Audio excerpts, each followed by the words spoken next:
Jean-Christophe Bailly est auteur d'essais, de romans, de journaux de voyage, de poèmes, de pièces de théâtre et d'articles publiés dans de nombreuses revues. On lui doit aux éditions du Seuil L'instant et son ombre en 2008, Le dépaysement en 2011, couronné du prix Décembre, Le parti pris des animaux, La phrase urbaine ou encore Un arbre en mai pour ses plus récentes parutions. Mercredi 29 janvier 2020, Jean-Christophe Bailly était à la librairie Ombre Blanche pour la présentation de son nouvel ouvrage, L'Imagement, au Seuil Éditions.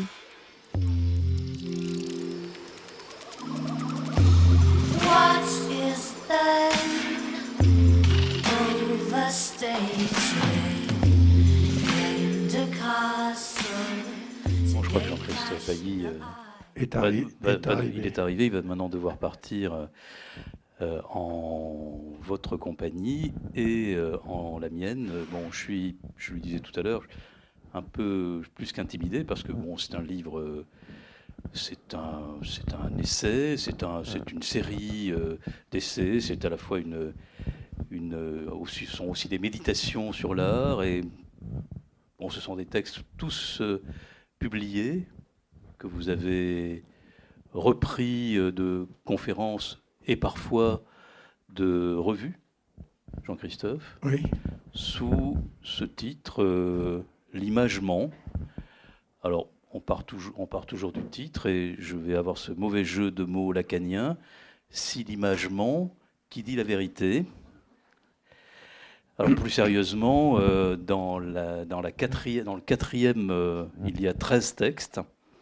Et dans le quatrième de ces textes, la ville au fond du tableau, qui est consacrée à Giorgione pour partie, et à l'analyse qu'en fait Salvatore Settis dans un livre paru il y a une bonne trentaine d'années aux éditions de Minuit, je crois dans la collection de Pierre Bourdieu.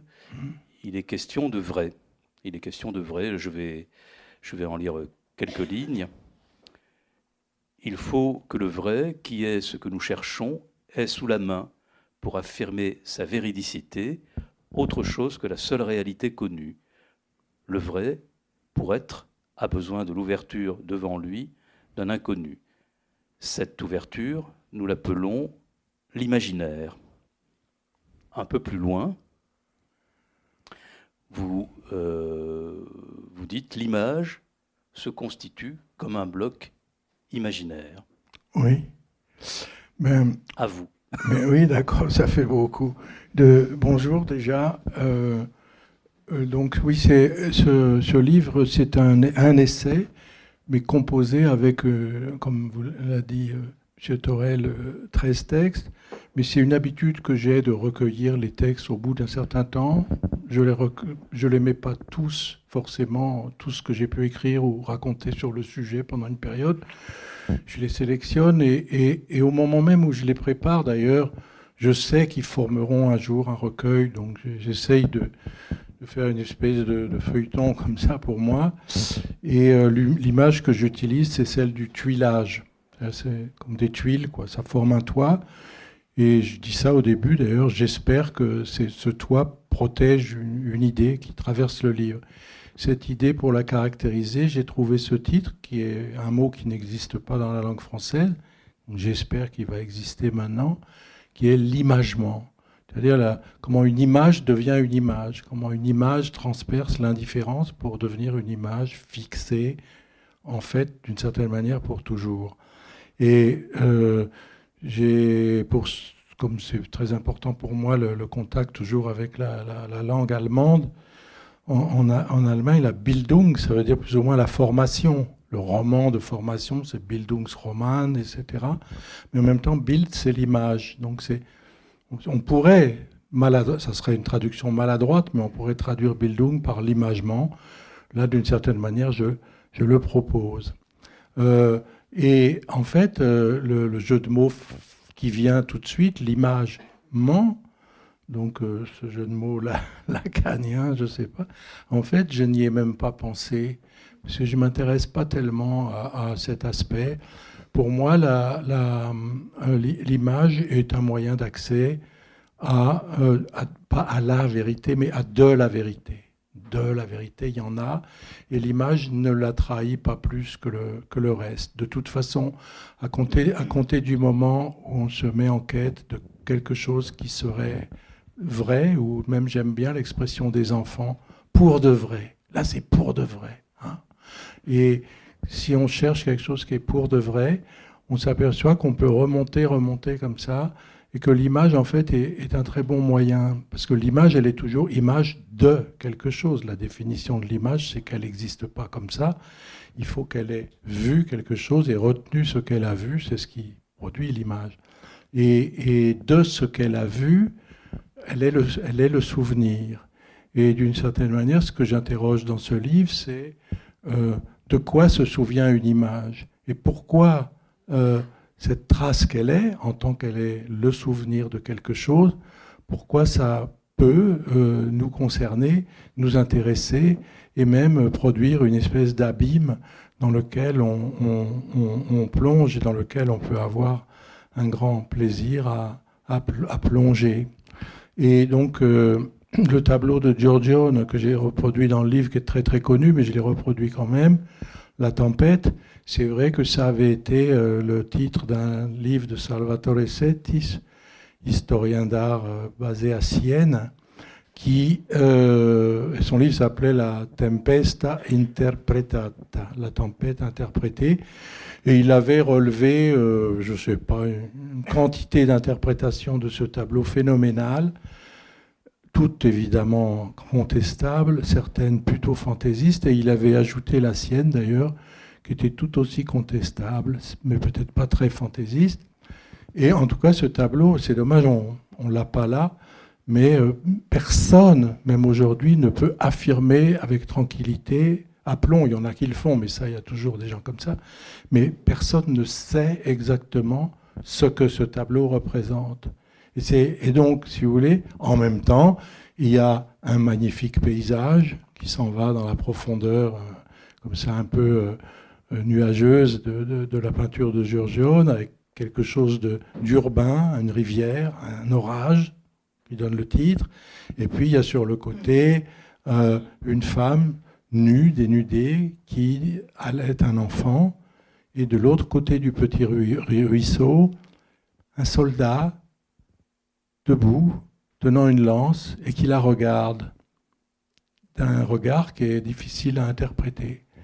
Et qui est-ce ? Qui est cet homme ?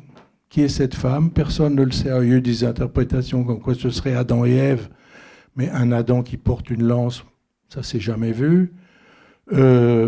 En plus, et où Mars et Vénus, mais Vénus en maman qui allait, ça va pas du tout, etc.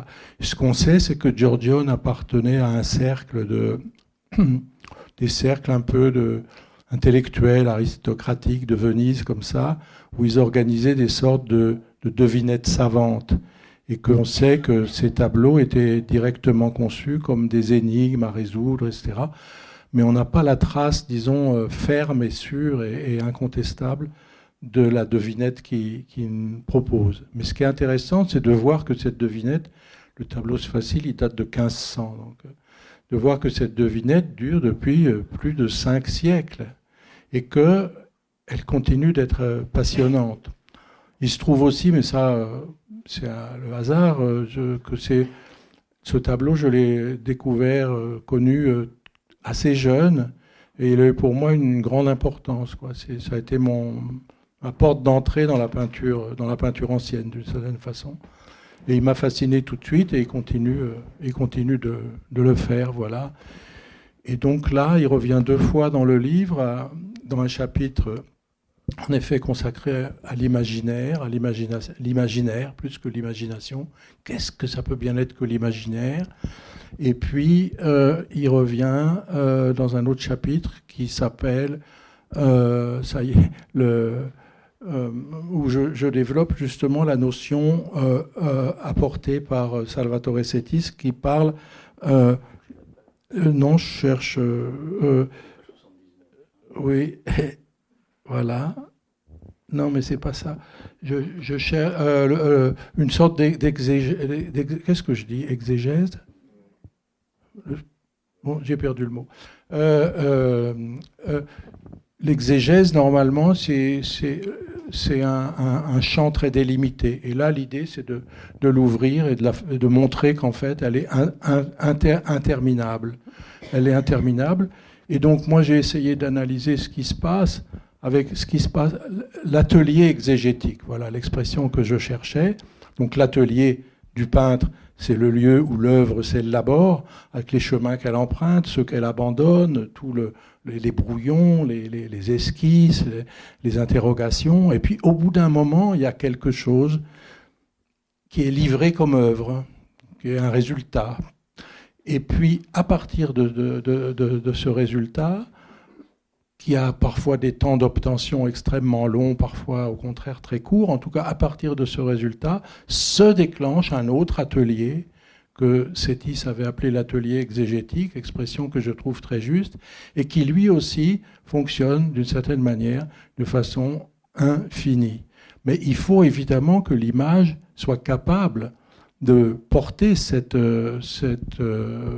buissonnement de sens qui va faire que l'interprétation va se nourrir, se multiplier, qu'il y aura des contradictions, des choses, et que pour chaque regardeur, ou regardeur c'est le mot de Marcel Duchamp, regardant c'est un mot magnifique employé par Nicolas Poussin, pour chaque regardant il y aura une espèce de quête, une espèce de piste qu'il va devoir inventer. Et voilà. Et donc, imaginaire, je terminerai là-dessus pour le moment, imaginaire, donc j'ai réfléchi sur plein d'acceptions, plein de mots où on retrouve le mot image. Donc je parle de l'imageable. L'imageable, c'est tout ce qui existe. On peut faire image de tout ce qui existe.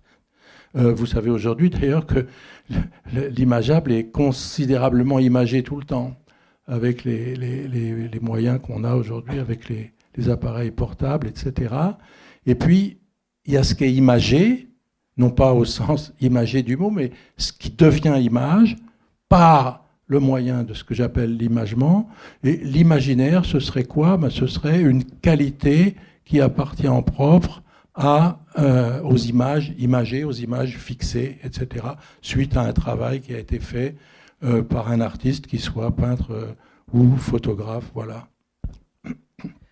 Merci. On va d'ailleurs essayer de ramener cette image à la maison et de la voir tout à l'heure, mais bon, tout ça se fera par la tempête Internet.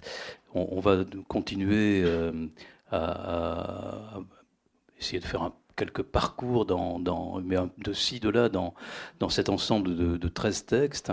Donc dans ce même quatrième texte, donc quelques lignes plus loin, et en référence à Goya, je précise que ce texte, vous l'avez dit en regard à une conférence de Georges Didier Huberman sur Goya. Non, c'était ce qui est indiqué, une soirée. Oui, non, mais c'était une soirée où on faisait chacun une conférence sur Goya. C'était donc en binôme, en duo, d'accord.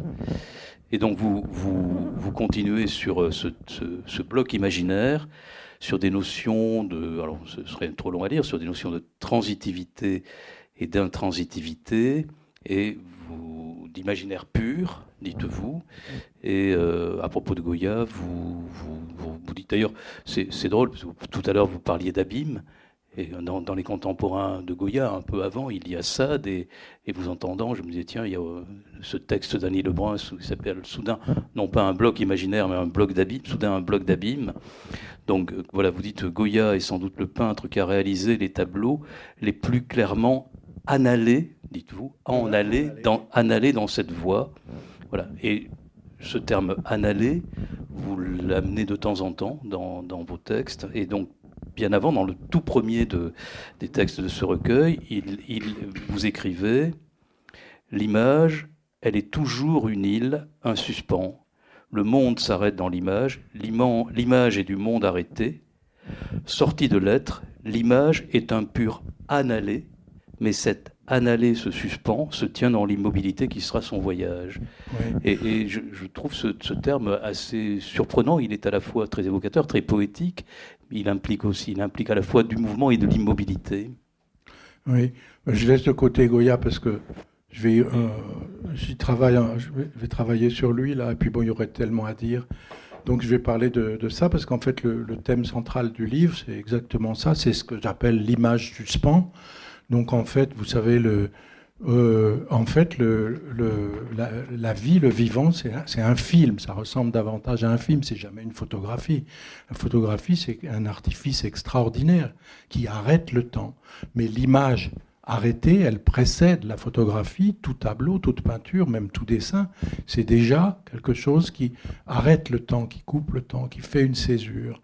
Et cette caractéristique de l'image, on la connaît, mais on l'oublie, et elle est quand même extraordinaire. Toute image est ce qu'on appelle au cinéma un arrêt sur image. Ça s'arrête. Et à partir de cela, il y a la vie continue, le temps continue, mais l'image, elle a attrapé quelque chose. Et ce qui est assez extraordinaire, c'est que ça fonctionne un petit peu, si vous voulez, comme un rabot. Un rabot, hop, il y a un copeau qui saute. Mais dans la réalité de la menuiserie, le copeau, il enlève de la matière. Tandis que le copeau image, il n'enlève rien au monde. Mais il se met à exister d'une manière très étrange, puisqu'il n'existe pas, si on photographie une pierre, il n'existe pas au même titre que la pierre, mais il n'est pas non plus inexistant. Et celui qui a analysé ça le premier de façon assez formidable, c'est Platon, qui parle d'un autre genre d'être, qui entrelace, comme il dit, c'est le terme, hein, entrelace l'être, donc l'être du livre, de la pierre, de la bouteille, et l'être des étangs, et qui entrelace ça avec quelque chose qui n'existe pas, qui est absent. Et le cas de figure, évidemment, le plus central, le plus classique, c'est le portrait, puisque le portrait est l'image de quelqu'un qui, par définition, n'est plus là. Et c'est même dans l'idée que la personne va s'en aller que les portraits sont nés comme traces, souvenirs de celui qui était là, avec une valeur sentimentale sur laquelle est venue se greffer, évidemment, un peu plus tard, ou presque simultanément, une dimension esthétique. Mais j'emploie le mot « en aller » parce qu'en effet, cette image qui est devant nous, d'un portrait, par exemple, il doit y en avoir un là, aller au Fayoum, il était là. Voilà, cette image qui est là devant nous, donc d'un portrait. Donc, c'est extraordinaire quand même. Bon, dans le cas des portraits du Fayoum, sur lesquels j'ai autrefois écrit tout un livre, il y a quelque chose d'extraordinairement fascinant.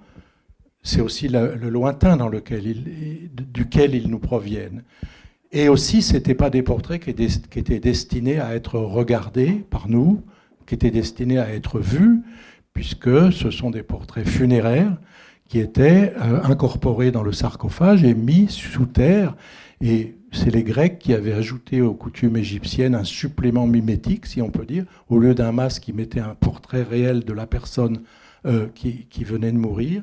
Et bon voyage, souvent il y a marqué bon voyage ou courage sur le réseau de bandelettes de la momie. Et puis hop, le mort était envoyé avec son visage dans l'au-delà, dans l'inconnu. Et les archéologues ont ouvert les tombes et ils ont été stupéfaits par ça.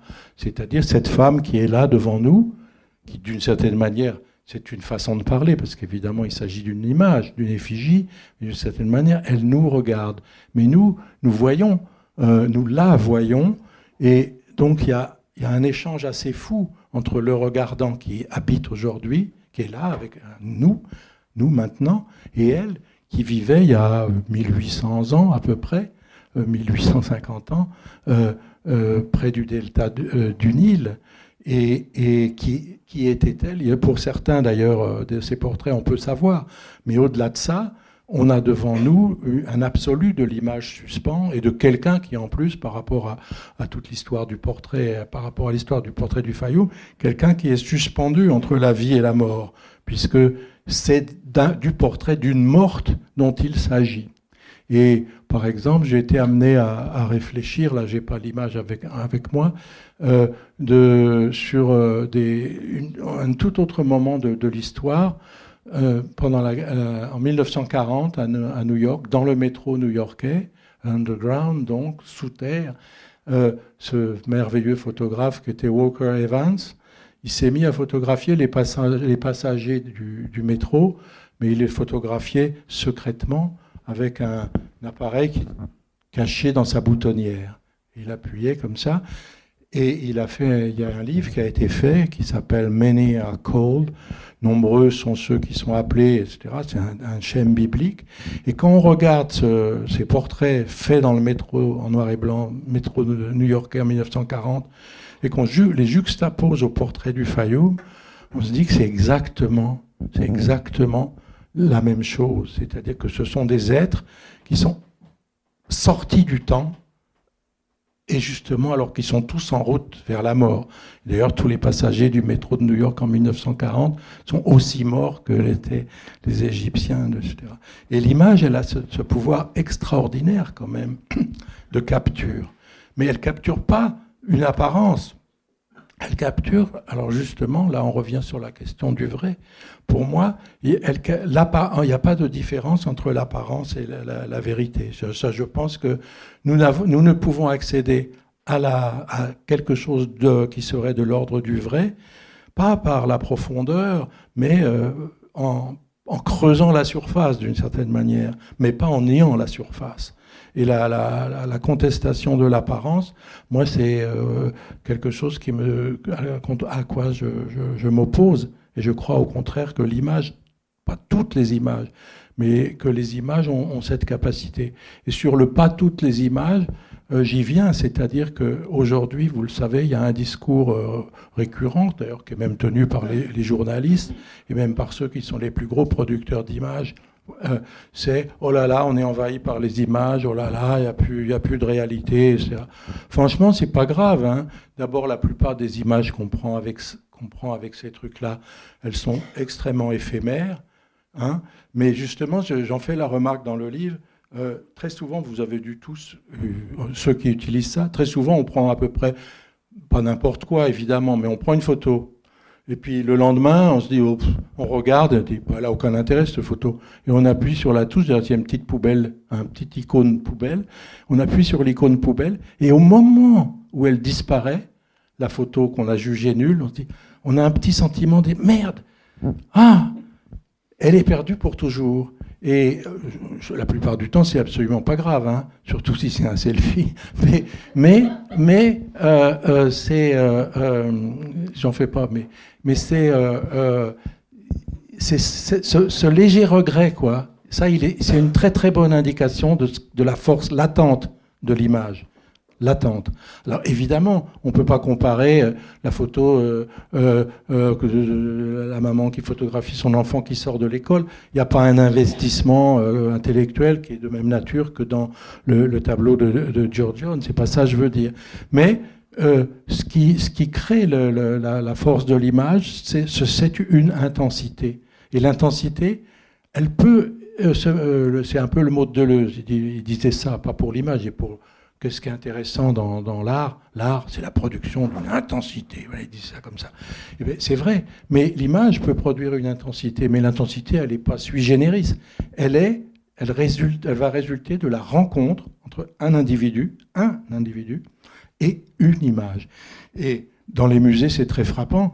Il y a marqué chef-d'œuvre partout, puis ça vous fait rien du tout. Il n'y a pas de rencontre. Et je prends cet exemple. Vous êtes en train de repeindre chez vous, et donc comme tout le monde, vous utilisez les journaux, c'est une de leurs principales utilités d'ailleurs. Vous passez votre pinceau, et puis vous voyez une photo, et au moment où peut-être à cause du coup de pinceau aussi, quelque chose vient de cette photo vers vous. Donc là, c'est pas peut-être la rencontre du siècle, mais il y a la production d'une petite intensité.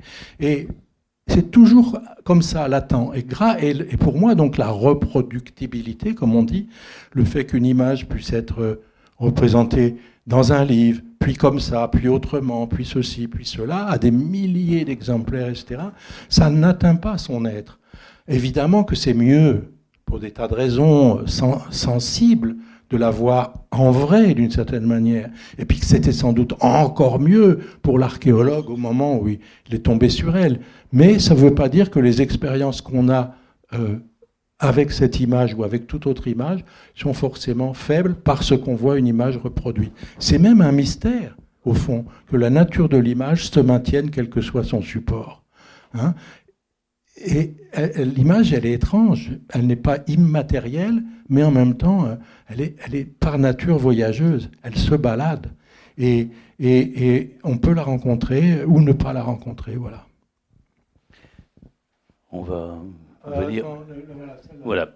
Donc on va venir à cette image, puisqu'il y a donc dans nos téléphones ces instants éphémères qui sont des instants présents que de temps en temps nous mettons à la poubelle, et puis il y a des instants ou des reproductions. En tout cas, la reproductibilité permet de conserver, et ça c'est l'image qui est en tête, hein, et c'est d'ailleurs la seule image de ce deuxième texte. Donc qui est un peu, on va dire, qui est un peu, non pas le sujet, mais qui est le prétexte à ce deuxième texte. Il s'appelle Envoi, entre parenthèses, Ricochet. Ouais. Et sans trop encombrer, je voudrais lire la fin de ce texte. Je n'ai effleuré le parcours que de 2 images.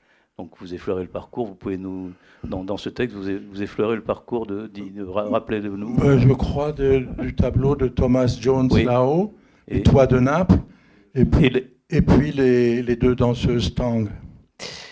Oui. Oh, bon, je ne sais plus, moi. Bien. Mais moi non plus. On est plein de trous de mémoire. Hein. Oui. Voilà, donc de 2 images. Mais aurait aussi pu venir le regard d'un chat noir, d'une coupe posée, ben voilà, donc on a la réponse, d'une coupe posée dans un atelier bruxellois, une danse de cour ou des rites funéraires dans la Chine des Tang. Voilà. Donc en fait, c'était les 2 du haut. Oui. Vous avez perdu. Et moi aussi. Si l'on multiplie le vertige qui vient au récit d'une seule provenance, on se retrouve vite au sein d'une immense et confuse dissémination où toutes les trajectoires se dispersent et forment un inextricable réseau sans bord à la structure indéchiffrable.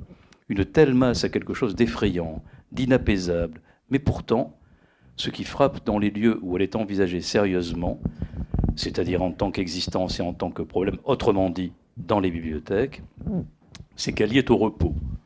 Or, c'est de la qualité de ce repos que dépend la vivacité de l'éveil, qui ne nomme au fond rien d'autre que ce que Kant visa en inventant le miroitement conceptuel de la finalité sans fin. Oui, alors, j'en viens à la finalité sans fin, parce que quand j'ai lu ce texte, j'ai pensé à Angelus Silesius, et évidemment, tout le reste des textes est presque à la mémoire de ce vers qui est la rose et sans pourquoi.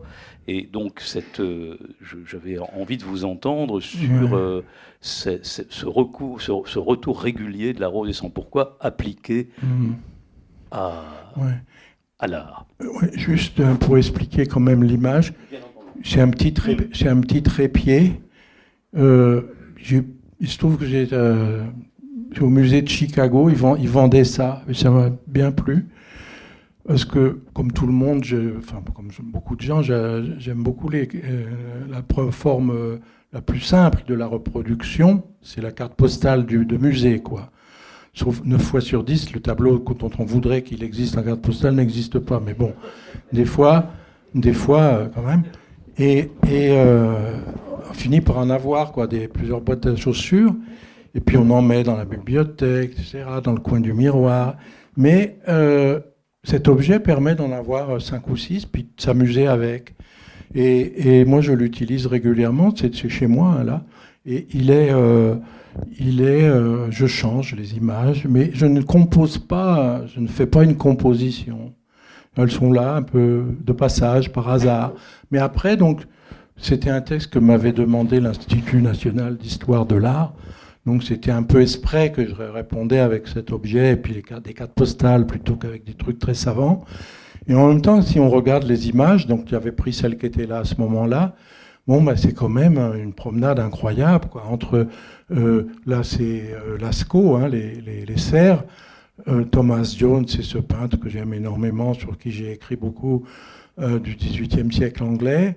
Ça, l'objet volant non identifié, c'est une coupe, en fait, faite par un peintre belge symboliste. Et puis, il y a les petites danseuses tank, c'est des statuettes. Elles sont absolument merveilleuses et on dirait enfin, il y a une grâce extraordinaire. Puis pour moi, c'est tout le rapport que je peux avoir à l'Extrême-Orient. Et le chat, c'est même pas de l'art, c'est un chat. C'est pas le mien, mais il me rappelle Toto, qui était ma chatte noire. Et voilà. J'ai même fait un petit collage avec les papiers collants. Voilà. Mais en même temps, il y a les motifs sentimentaux, il y a des choses peut-être plus intellectuelles, etc. Voilà. Cet objet, il fonctionne comme ça. Et il m'est utile d'une certaine manière. Voilà. Ça ne veut pas dire que si j'écris sur un peintre, je vais l'utiliser en mettant les trucs. C'est une autre fonction, je ne sais pas. Enfin, décorative, non, mais plus intime que ça. Voilà. Et donc, j'avais pensé que c'était bien de répondre comme ça. Et après, pour la finalité sans fin, et Angelus Silesius, oui, ce vers est connu, mais il est quand même un des trucs les plus profonds qui circulent dans notre tradition, c'est la rose est sans pourquoi. C'est-à-dire, ohne warum, sans pourquoi. C'est-à-dire, elle est là. Elle est là. Et c'est très curieux comme pensée, d'ailleurs, parce que c'est une pensée qui s'évade énormément de la tutelle religieuse, qui était tellement prégnante à l'époque. Parce que même si la rose est sans pourquoi, à l'intérieur du schématisme chrétien, si on peut dire, normalement, elle est là parce qu'elle doit être là, dans l'ordre de la création, elle est en place, etc. etc. Et puis elle sent bon, et puis ça. Mais sans pourquoi, ça veut dire qu'elle a une espèce d'évidence qu'on ne peut pas assortir à la gratuité. Et les œuvres d'art et les objets fabriqués par l'homme, en tout cas les objets fabriqués par l'homme, sont toujours avec pourquoi. Mit warum. Un marteau, un clou, ben voilà, un marteau, un clou. Et il faut tout un effort intellectuel pour sortir les objets de ce avec pourquoi. C'est d'ailleurs, on pourrait analyser les ready-made de Marcel Duchamp comme la tentative intellectuelle, et vraiment intellectuelle, de remettre les objets qui sont tous liés au monde de l'utilitaire, de les en sortir pour les regarder dans une étrangeté qui leur serait native et presque aussi native que celle de la rose ou de tout autre végétal ou de toute autre production naturelle. Mais la comparaison, là, elle fonctionne entre les objets, disons, fabriqués par l'industrie humaine et les productions de la nature. Et l'art, si on regarde bien, ce serait comme les œuvres d'art, ce serait comme des objets évidemment artificiels, fabriqués par l'homme, mais qui auraient l'ambition d'atteindre à l'évidence du sans pourquoi, c'est-à-dire de perdre toute gratuité. Voilà, c'est comme ça que je les vois, et c'est ce que j'essaye d'expliquer. C'est mieux dans le livre que là, hein, mais... Vous continuez sur cette question de la finalité, aussi en proposant une réflexion. Il y a si je veux dire un chapitre, un texte important qui est le cinquième, qui est le geste de l'art, de la trace au coup de dé, et vous revenez dans ce texte sur cette question, on va dire autrement, avec le phénomène de l'intention. Oui. Voilà. Oui, ça c'est un thème important, c'est-à-dire... En parlant du geste, en évoquant le geste. Le geste de l'art, oui. Parce que le rapport au beau, il est bien plus ancien que le rapport à l'art. Nos ancêtres les plus lointains, on sait que ça a commencé par la collection, par ramasser des curios, ça s'appelle, c'est le terme savant pour désigner ça. Un caillou qui va avoir une drôle de symétrie, un coquillage, etc. Et les hommes ont été très très très très tôt des collectionneurs d'objets qui leur paraissaient avoir une beauté, ça veut dire un sens. Ça veut dire que ces objets étaient considérés comme des sortes d'écriture au fond. C'était producteur. Le micro marche pas bien? Allô? Et les objets, donc, ils avaient une valeur, si on peut dire, ornementale, une valeur décorative, mais aussi une valeur de chiffre. Hein. On voit très bien ça, une carapace de tortue, par exemple, pour les Chinois très très anciens, c'est une écriture, c'est même l'origine de l'écriture, etc., etc. Donc le monde est chiffré comme ça, et l'art comme ça, il n'apparaît pas tout de suite comme volonté d'art. Et il y a ce concept de volonté d'art qui a été introduit très tardivement par un grand historien d'art autrichien qui s'appelle Alois Riegel, qui a identifié qu'à un certain moment, à force de quelque chose, se dégage qui a une valeur esthétique reconnue au sein d'une société, qui est autre chose que la valeur au sens de richesse, autre chose que la valeur symbolique, etc. Quelque chose qui, voilà, une sorte et que ça produit un désir, etc. Et ça s'installe, au fond, après ça s'installe ailleurs qu'en Occident, mais dans l'Occident, ça s'installe dans la Grèce antique, et très très vite avec des discussions d'ordre esthétique, etc., sur qu'est-ce que le beau, qu'est-ce que, etc. Et en même temps, ce désir de là, il a une histoire. Il a une histoire avec donc ce premier grand moment qui est dans l'Antiquité. Ensuite, il disparaît pas, mais disons, il se résorbe dans une espèce d'artisanat sacré. Puis ça revient avec ce qu'on appelle la Renaissance, etc., etc. Donc il y a une espèce de diastole-systole de cette pulsion. Et à un moment donné, ça se condense autour de la volonté d'œuvre, faire œuvre. Et ça monte jusqu'à la notion qui apparaît, qui est une notion qui n'apparaît que dans les temps classiques, la notion de chef-d'œuvre.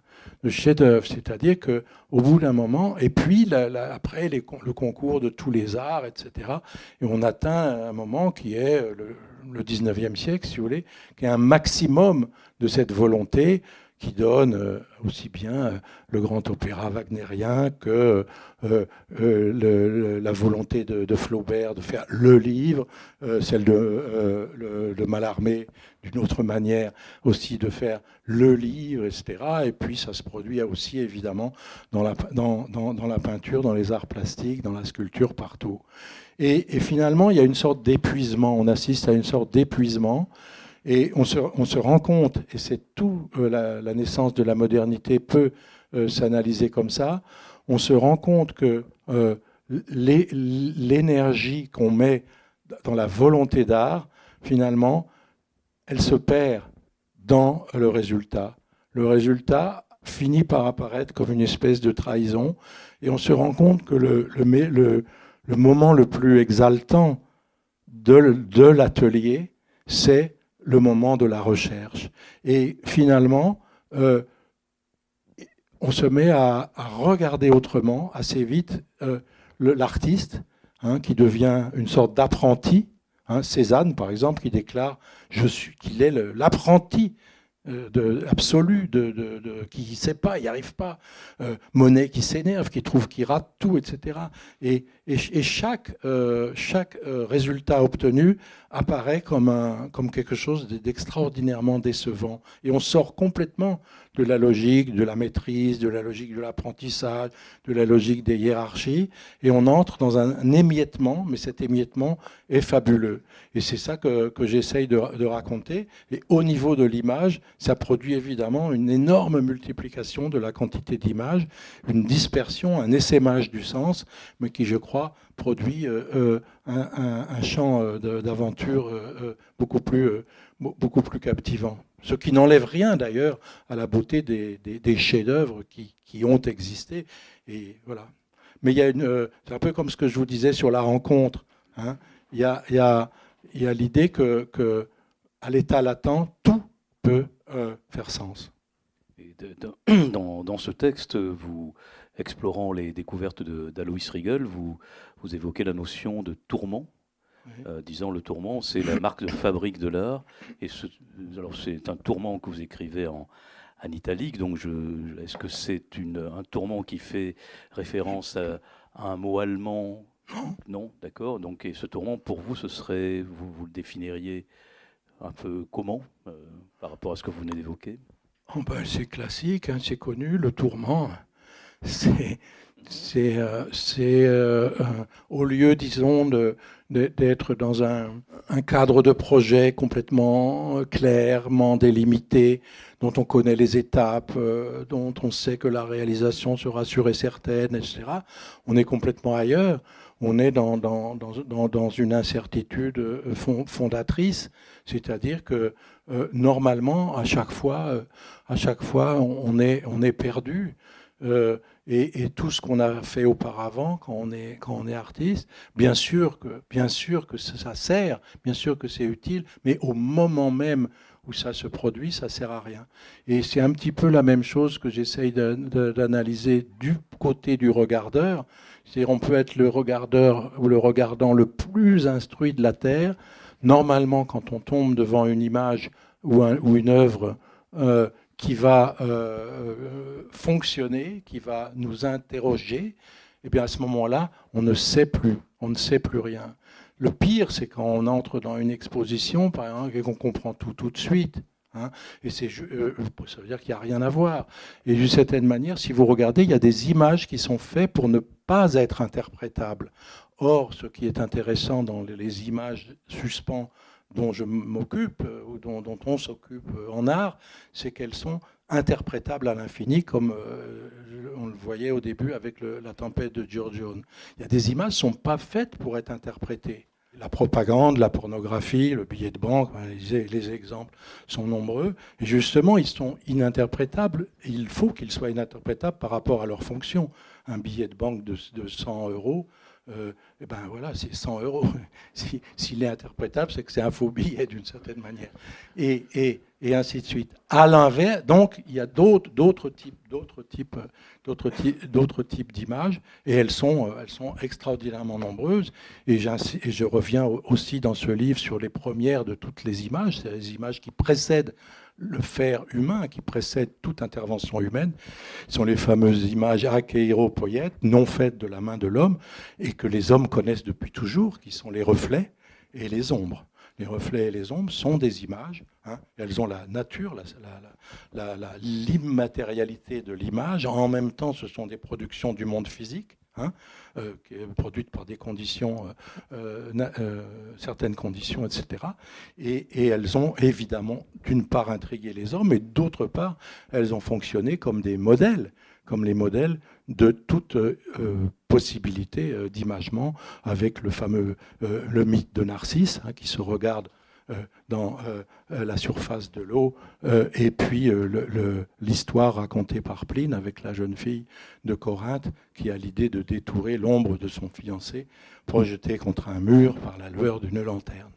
Voilà. Et si l'ombre et le reflet sont les premières images, aujourd'hui, avec les quantités d'images qu'on a infinies comme ça, en même temps, il y a toujours quelque chose qui ressortit de l'ombre et du reflet dans les images fabriquées par l'homme. Alors, en même temps que vous interrogez nos regards devant les images et devant autant d'images, je crois que l'interrogation, peut-être la première que vous ayez presque tout au long du livre, c'est l'interrogation, peut-être on pourrait dire du tourment, du premier qui, ce premier qui, entre guillemets, qui débute à nouveau ce cinquième texte, le geste de l'art, ce premier qui que vous empruntez à Rousseau dans le discours sur l'origine des inégalités, et donc ce premier qui est aussi bien celui, on va le voir ici, celui qui peint sur la paroi d'une grotte, que surtout ce premier ce premier qui emprunté à Pline, avec le tour de le tour de l'ombre du corps désiré, et qui serait peut-être d'une certaine façon aussi une façon de capturer ou de prendre ou de posséder. Justement, ça c'est un miracle, ça c'est Chauvet, donc c'est 35 000 ans pour le moment, parce qu'on peut-être on découvrira d'autres traces, mais c'est les plus anciennes peintures de l'humanité, 35 000 ans. Et ce que Picasso avait dit à propos de Lascaux, c'est seulement 20 000 ans, mais il avait dit, il blaguait beaucoup, mais là, c'est pas une boutade. Il a dit, on n'a pas fait mieux depuis. Et réellement, s'il avait pu voir Chauvet, je pense qu'il aurait dit pareil. Mais pour nous, on ne peut avoir qu'un rapport esthétique, un rapport d'amateur d'art à ces merveilleux chevaux ou à d'autres animaux peints sur les parois de Chauvet. Bien entendu, on en est sûr, on sait bien qu'il ne s'agissait pas de chevaux peints pour décorer la grotte et puis il y avait un vernissage. C'est rien à voir comme ça. C'est peint pour des raisons très probablement et à coup sûr magiques et religieuses, mais on ne sait pas. Même les plus savants qui passent leur temps à se disputer sur le sujet d'ailleurs, avec des thèses très opposées, très contradictoires, ne savent pas véritablement la fonction. Ce qui est sûr, dans ces populations de chasseurs-cueilleurs, ce n'étaient pas des proies qui étaient représentées. Et ce qui est sûr et si frappant et si évident, en tout cas et universel, c'est que, pas la totalité, mais 90 à 95% des représentations étaient celles d'animaux. Alors, moi, j'utilise beaucoup aussi ces images-là par rapport à la question animale qui me passionne. Mais là, si on regarde par rapport à la question de la représentation, il est fascinant de voir que les premières représentations dont on dispose sont d'une part des représentations d'autres que nous, et que aussi ce sont des souvenirs, parce qu'on ne faisait pas descendre des chevaux dans la grotte et on ne leur faisait pas prendre la pose.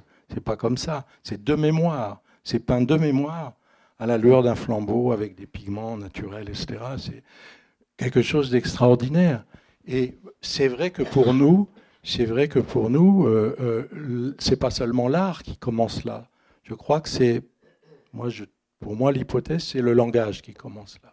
Et un autre élément très important, d'ailleurs, ce sont, parallèlement à ces peintures d'animaux, il y a ce qu'on appelle les mains négatives et les mains positives, où les hommes apposaient leurs mains comme ça sur les parois de la grotte, donc sur les parois du monde, et soit ils les enduisaient les mains de pigments, soit ils avaient le pigment qui soufflait avec une pipette et qui faisait la main négative. C'est assez extraordinaire de voir ça. Et au fond, on peut dire qu'au lointain du lointain de ce qu'on peut savoir des gestes qui sont à l'origine de l'art, il y a une volonté comme ça d'identification et de palpation du monde, comme ça, avec les mains et avec les souvenirs des êtres qu'on y rencontrait. Alors c'est assez extraordinaire.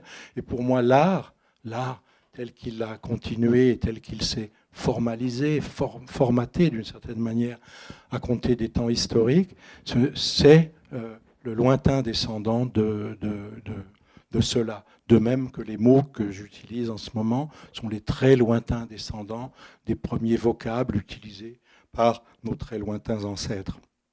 Et je crois que avoir cette dimension généalogique très longue, ça aide énormément à comprendre les choses. Puisque on est encore sur l'art pariétal, est-ce que vous pourriez nous dire quelques mots de cette décomposition en 3 moments, la figuration pariétale, l'opération mimétique et la photographie? Parce qu'on n'en a pas parlé jusqu'à présent, à part le monsieur qui était derrière nous, enfin derrière moi et devant nous. Il y a sûrement des moyens peut-être plus intéressants de parler de la présence de la photographie dans votre livre, parce que quand même, la photographie a une place importante dans... Oui, on peut en trouver une, je crois. Oui, c'est vrai. Voilà celle-là. Ça, c'est Bernard Plossu. Voilà. Oui, donc l'image dans le livre, c'est évidemment pas que les peintures. Donc là, Chauvet, c'est la hauteur de la plus ancienne, si vous voulez. Et bien entendu, j'ai incorporé d'ailleurs des images encore beaucoup plus récentes que celle de Bernard Plossu qui est là. Mais celle-là, elle est là dans le livre pour plusieurs raisons. C'est pas une photo exceptionnelle, hein. Il se trouve qu'on a fait un livre ensemble avec Bernard Plossu qui s'appelle Hirondelles andalouses, hein, parce qu'il habitait l'Andalousie. Et puis il est retourné dans l'appartement qu'il avait du côté de Malaga, par là, et puis il s'est mis à la fenêtre, il y avait plein d'hirondelles, il les a photographiées, mais au 1 millième de seconde. Voilà. Et ça veut dire, une hirondelle, ça pèse 20 grammes. C'est 20 grammes. Hein. Et donc ça, c'est 20 grammes pendant 1 millième de seconde. C'est pour ça que le fond est flou, puisqu'il faisait le point sur l'animal, le petit animal. Et je trouve, si on réfléchit aux choses comme ça, 20 grammes pendant 1 millième de seconde, c'est comme un minuscule éclat du film, du vivant. Mais la photo, c'est ça. La photo, c'est toujours un éclat infime du film, du vivant. Et dans cet éclat, il y a déjà, et très souvent, quantité d'histoire. Et dans le livre, par exemple, on ne l'a pas, mais cette photo, la photo qui suit, c'est une photo de Cartier-Bresson, où on voit Nehru qui annonce l'assassinat de Gandhi devant une foule qui est devant lui. C'est pareil, il y a une espèce de violence de ce que j'appelle la violence du temps fixé, la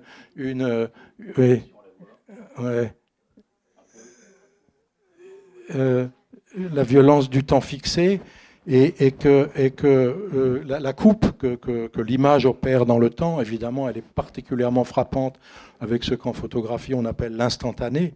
L'instantané qui a été une idée du photographique, mais qui n'a été techniquement rendu possible que, disons, à la fin du 19e siècle, avec l'instant Kodak, etc. Quand Kodak a pu dire, appuyez, Kodak fait le reste. Voilà, la photo telle qu'on la pratique était née. Et c'est une révolution beaucoup plus importante que celle du passage au numérique, à mon avis. Mais bon, en tout cas, ce qui est apparu avec la photo, c'était cette possibilité d'imagement à l'infini, d'une certaine manière. Moi, d'ailleurs, le concept d'imageable, il me vient de la pratique, il me vient de la fréquentation de la pratique photographique. Si on peut regarder, je crois qu'il y a une autre image.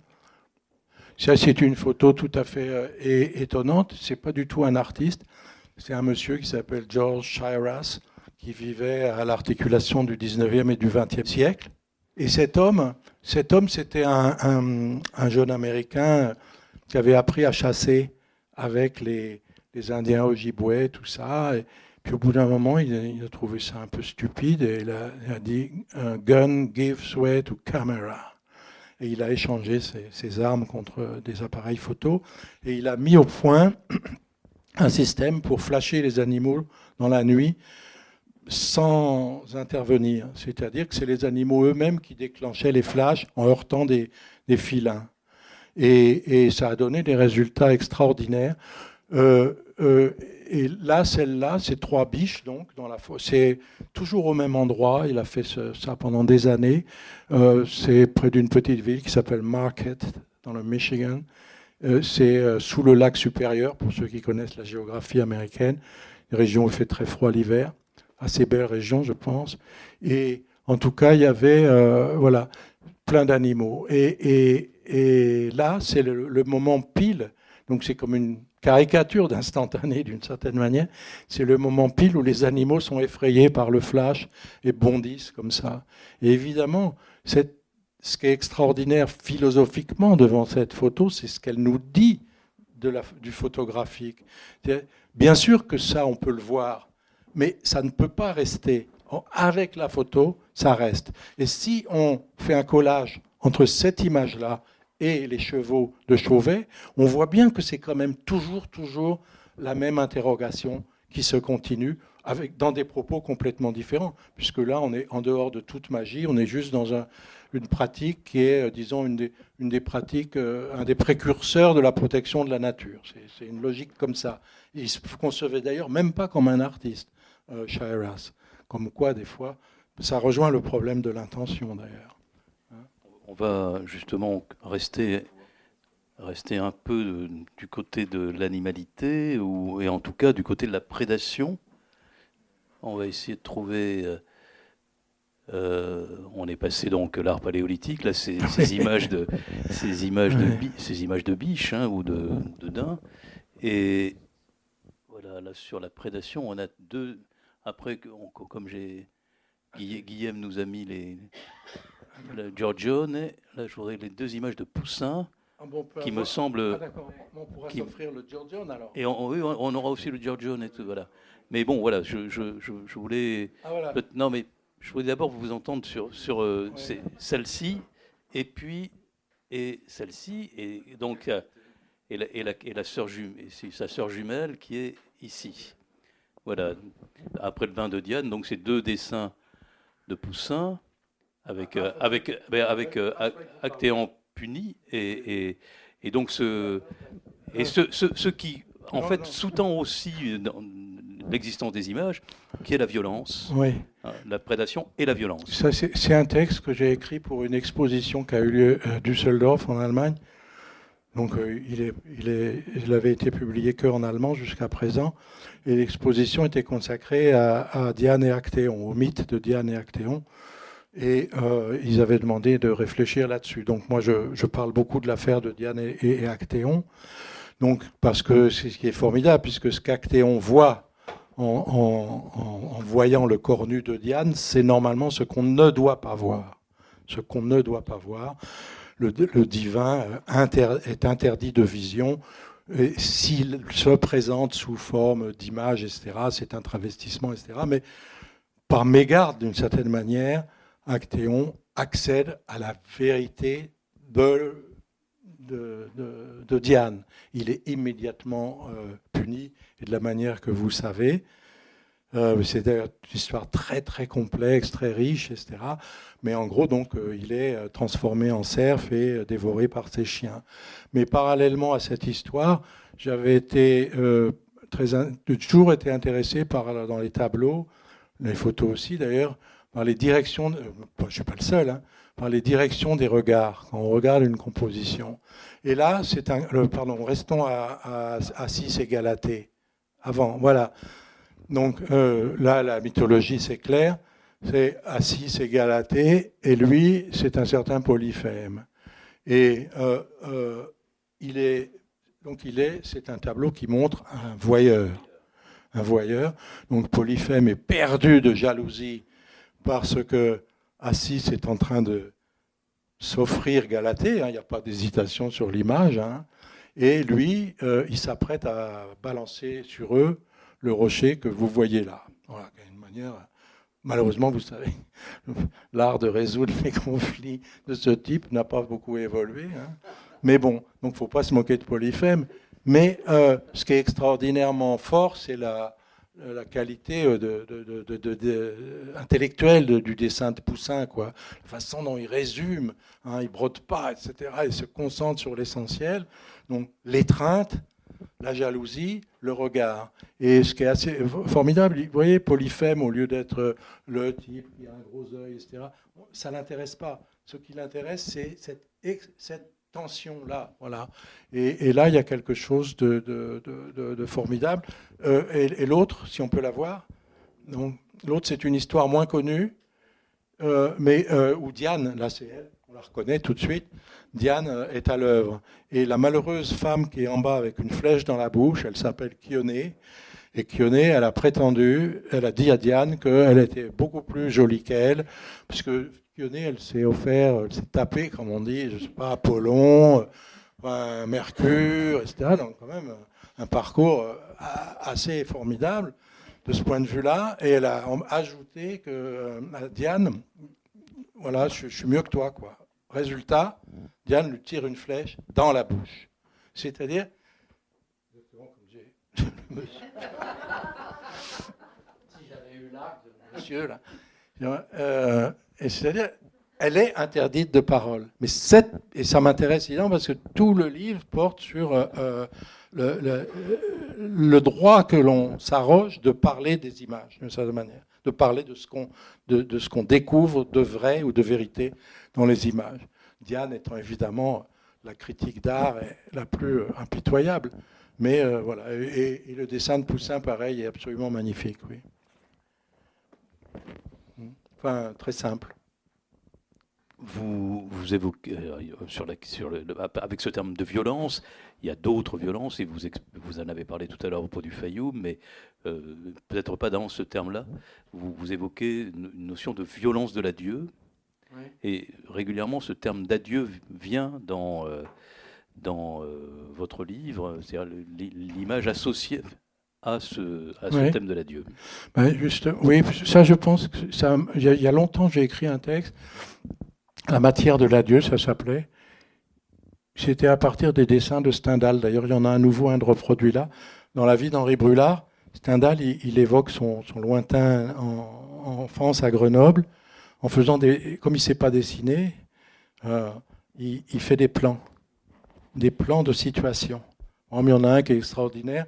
Il était amoureux, il avait 14, 15 ans, il était amoureux d'une dame, puis il dessine la rue, et il a marqué « Elle apparaissait en H, je me tenais en K ». C'est magnifique, quoi. Tout de suite on comprend, tout de suite on a le roman complet d'une certaine manière. Donc une certaine puissance graphique comme ça qui est à l'œuvre. Et j'avais cité un propos d'un philosophe allemand qui n'est pas connu en France, qui est un homme qui est mort l'année dernière, un homme merveilleux vraiment. La dernière fois que je l'ai vu, c'était dans un colloque en hommage, pas en hommage, parce que autour de l'œuvre de Jean-Luc Nancy. Et c'était rigolo parce qu'on avait chacun 1 heure. Et puis lui, il en était à 1 heure 3/4. Et puis on lui a dit, non, il a tenu, il a parlé 2 heures et quart. Mais finalement, c'était formidable. Et ce philosophe qui s'appelait Werner Hamacher, première fois que j'ai lu un truc de lui, traduit, il y avait dedans cette phrase, tout ce qui arrive est adieu. Adieu, pas adieu l'autre là, mais adieu, adieu. Tout ce qui arrive est adieu. Et ça m'a beaucoup, beaucoup frappé. Si on réfléchit, c'est une phrase de philosophe, mais en même temps, ça pourrait être presque un truc de midinette. Hein. Mais c'est ça qui est bien, justement, c'est les deux à la fois. Or justement, je crois que dans le livre, je dis, l'image, c'est ce qui ne dit pas adieu. Voilà, c'est ça. Puisqu'elle attrape, elle saisit, disons, si on peut dire. Hein, et le verbe saisir, bon, je l'ai utilisé, c'est le titre d'un livre qui s'appelle Saisir, mais là, récemment, j'ai eu, je ne sais pas pourquoi, j'ai eu à penser, à réfléchir sur des problèmes de pêche sauvage. Je ne sais pas comment on dit dans la région, dans le centre de la France, on dit chaver, quand on va chercher les truites sous les rivières, comme ça, avec les mains, et qu'il y a toute une technique. Et puis, on sent le froid du poisson, il faut le masser un peu, le chauffer, et puis pas trop, parce que sinon ça la prévient, et hop, l'attraper comme ça. Et saisir, il y a quelque chose comme ça. Et la saisie photographique, en tout cas, elle a quelque chose de cet ordre. Et l'idée pour moi de l'image, ce serait, le rêve de l'image, ça serait d'attraper le poisson en le laissant vivant. Ce qui est une aporie, c'est pas possible. Voilà. Mais justement, est-ce que quand vous dites l'image, c'est ce qui ne dit pas adieu, enfin ce que vous avez écrit, est-ce que ce n'est pas à partir de cette considération que vous avez complètement, pardon, le terme n'est pas très adapté, mais flashé, vous êtes complètement tombé, saisi par la peinture de Thomas Jones pour 2 raisons, peut-être, justement parce que d'abord cette peinture, elle était cachée, plus ou moins, elle était inconnue, et donc tout d'un coup là, d'être révélée montre bien qu'elle ne pouvait pas dire adieu, définitivement. Et puis parce que aussi elle est l'image d'une permanence des lieux, à Naples notamment. Ouais.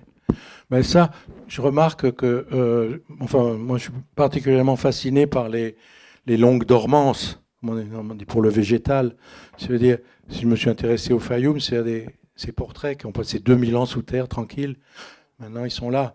Chauvet, c'est encore mieux, c'est 30 000 ans tranquille. Et hop, ça ressort. Donc, il y a évidemment une violence de l'éveil qui est à la mesure de la longueur du sommeil. Et c'est pareil à des échelles plus petites. Par exemple, un peintre comme Vermeer, personne ne le regardait. Puis un beau jour, on a découvert que, d'une certaine manière, il bénéficie encore de cette espèce de fraîcheur de l'éveil, bien, même s'il est en calendrier et tout ça, publicité pour la laitière, enfin, tout ça, le pauvre. Mais bon, enfin en même temps, pourquoi pas. Et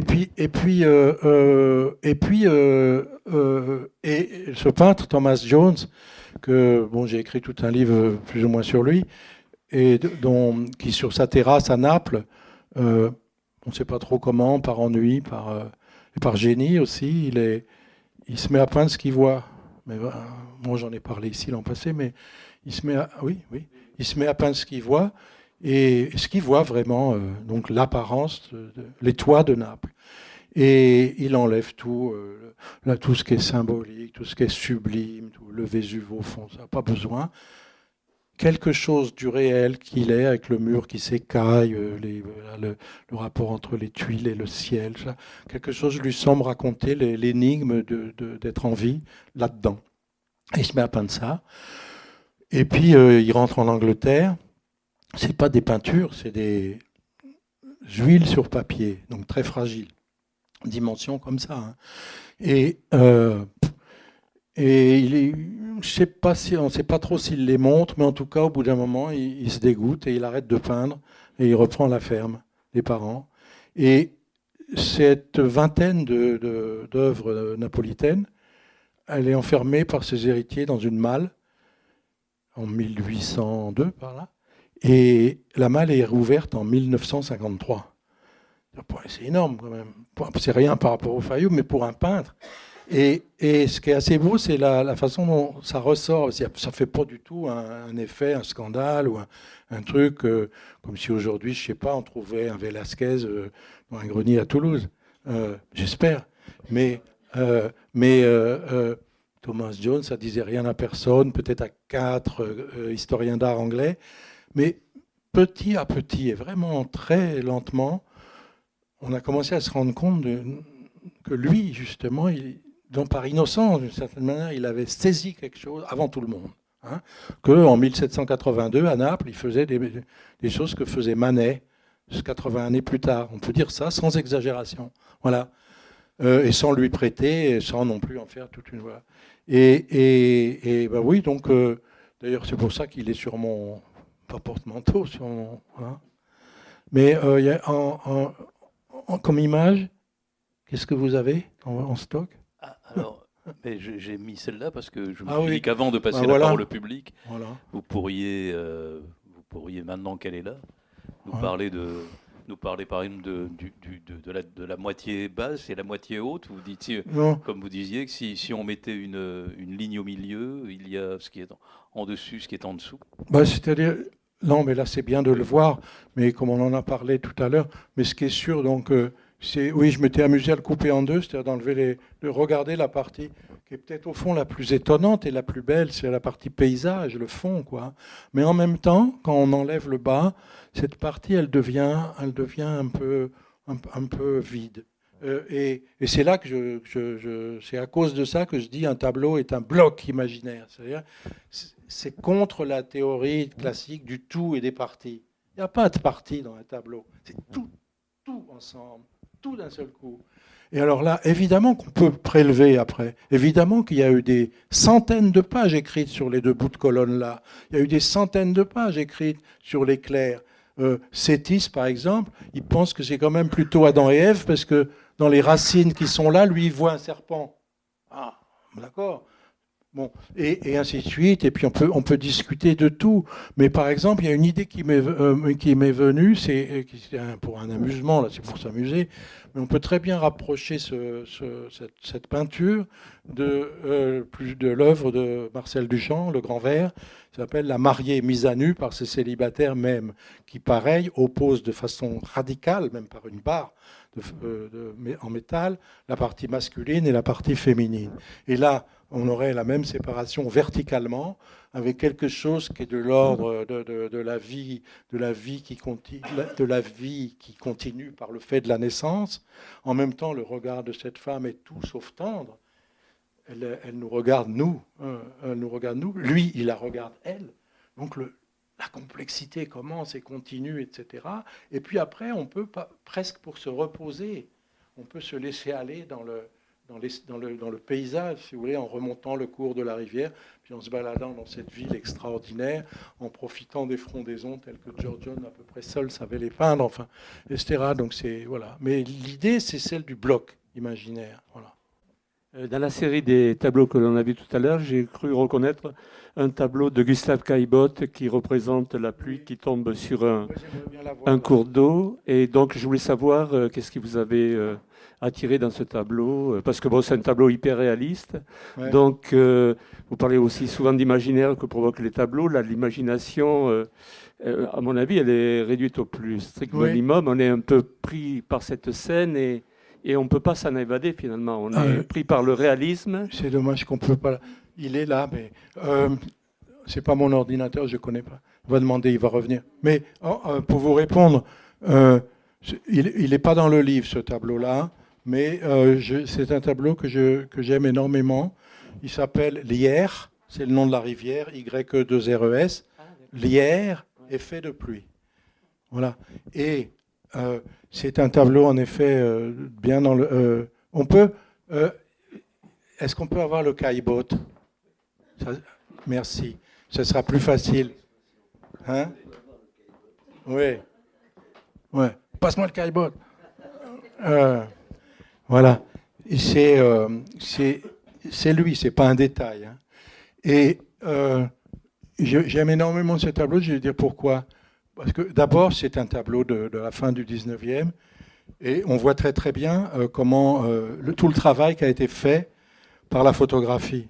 C'est-à-dire le cadrage n'est pas un cadrage de peintre, c'est un cadrage de photographe. Donc premièrement, ça intéresse cette discussion. Deuxièmement, pour moi, c'est déjà un film. C'est-à-dire qu'il a peint le moment où la pluie commence.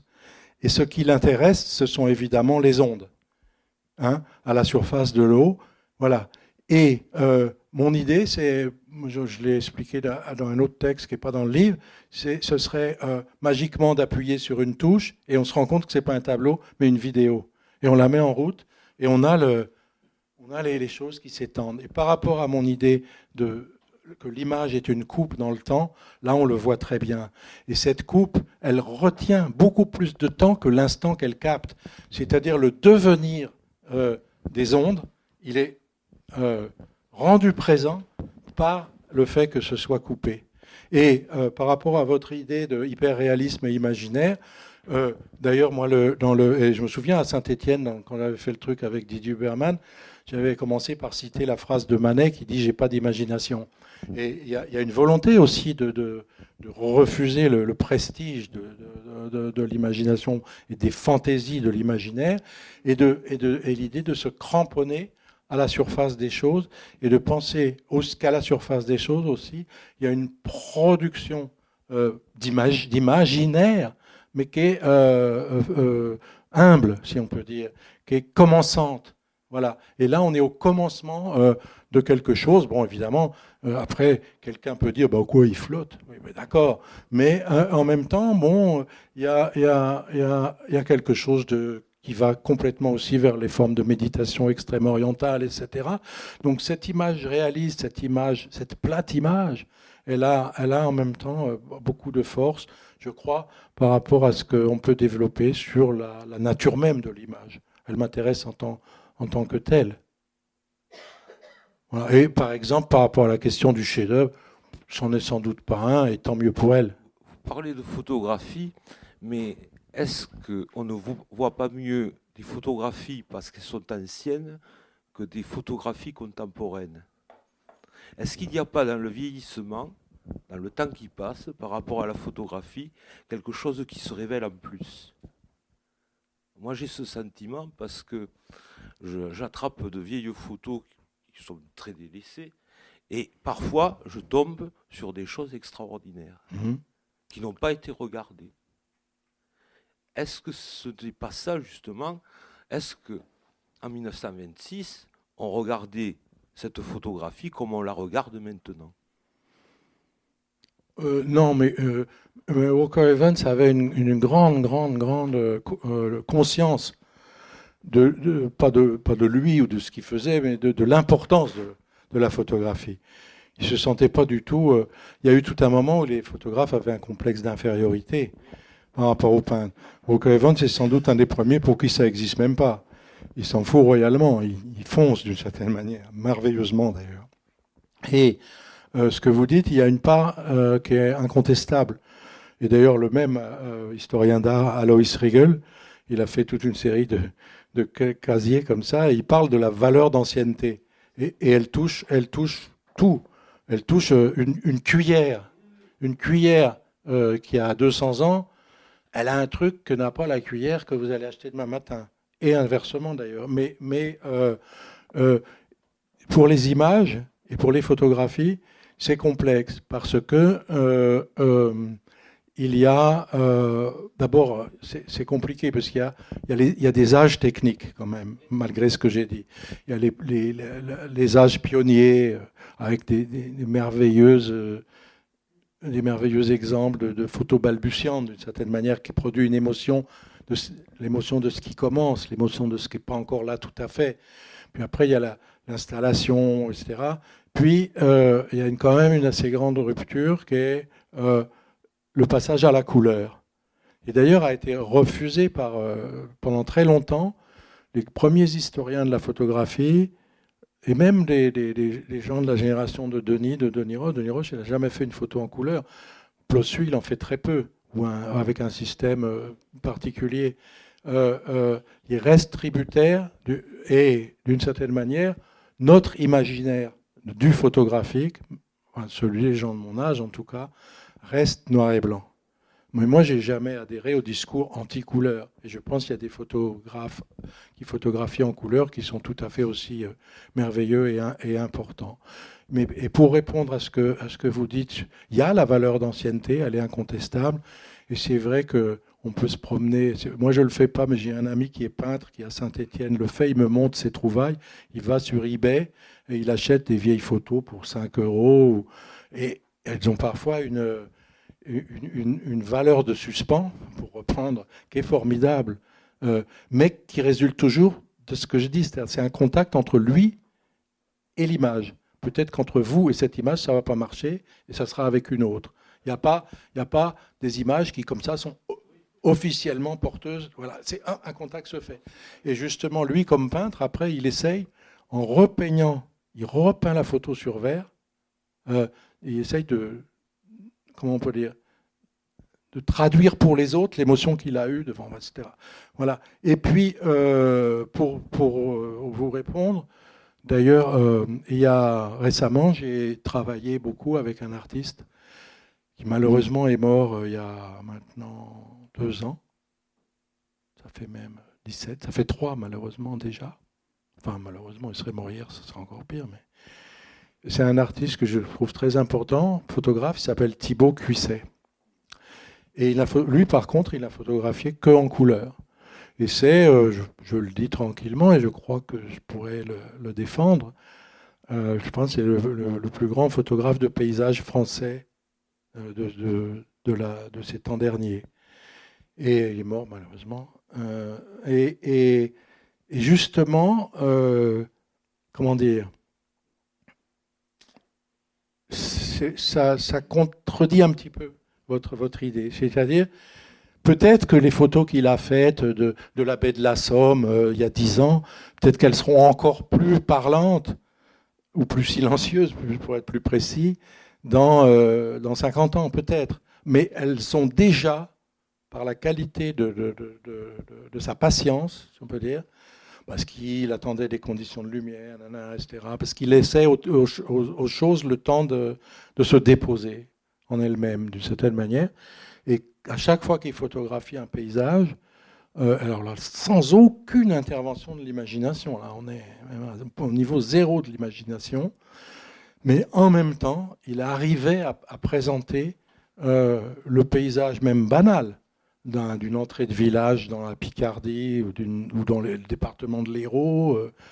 Il arrivait à présenter ça comme par un imperceptible décalage. Le réel qu'on croit connaître par cœur, devenait d'un seul coup inconnu. C'est exactement le sens de cette phrase que vous avez lue au début, que pour éprouver qu'il y a de la vérité, on a besoin qu'elle soit appuyée contre de l'inconnu. Sinon... Voilà. Ouais. Oui, je voulais vous demander, ne faites-vous pas de différence entre une photographie et une image? Non. Pour moi, j'emploie l'expression, je ne sais plus. Pour moi, c'est une hyper-image, la photographie. Parce que, disons, une peinture, au caractère, une peinture peut faire autre chose qu'une image. Une peinture abstraite, c'est pas franchement une image. Elle a quelque chose, elle garde quelque chose de l'image, mais vraiment, c'est pas une image. Si vous regardez un tableau de Pollock ou de Kandinsky, c'est pas vraiment une image, c'est autre chose qui va soit du côté du dessin, soit du côté d'autres formes, etc. Donc la peinture, elle a la picturalité. Et même quand un peintre, par exemple, c'est très frappant là, avec le tableau de Constable que vous avez aperçu plusieurs fois, ce paysage, on voit bien, il y a une matérialité de la peinture qui est visible, frappante. Il y a une épaisseur de la peinture. Et de ce point de vue, la peinture est en conflit avec l'image d'une certaine manière, alors que la photo, elle peut pas entrer en conflit avec l'image, même si elle ne, bon, les rayographes, les rayogrammes de Man Ray, c'est pas des images qui reproduisent la réalité, etc. On est d'accord, mais voilà. Et ce côté mince, inframince, voilà, une image n'a pas de profil, une peinture non plus, mais enfin quand même. Un tout petit peu comme ça. Puis il y a même des peintres, ils en mettent. Ils ne sont pas regardants sur la matière.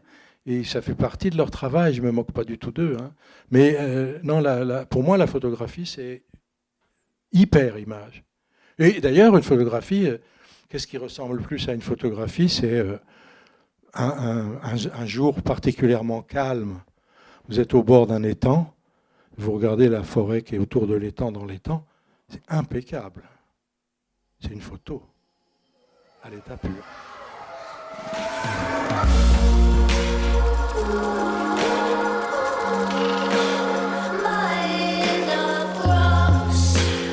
L'ouvrage de Jean-Christophe Bailly, L'Imagement, est publié aux éditions du Seuil. Vous venez d'écouter une rencontre à la librairie Ombre Blanche, mercredi 29 janvier 2020.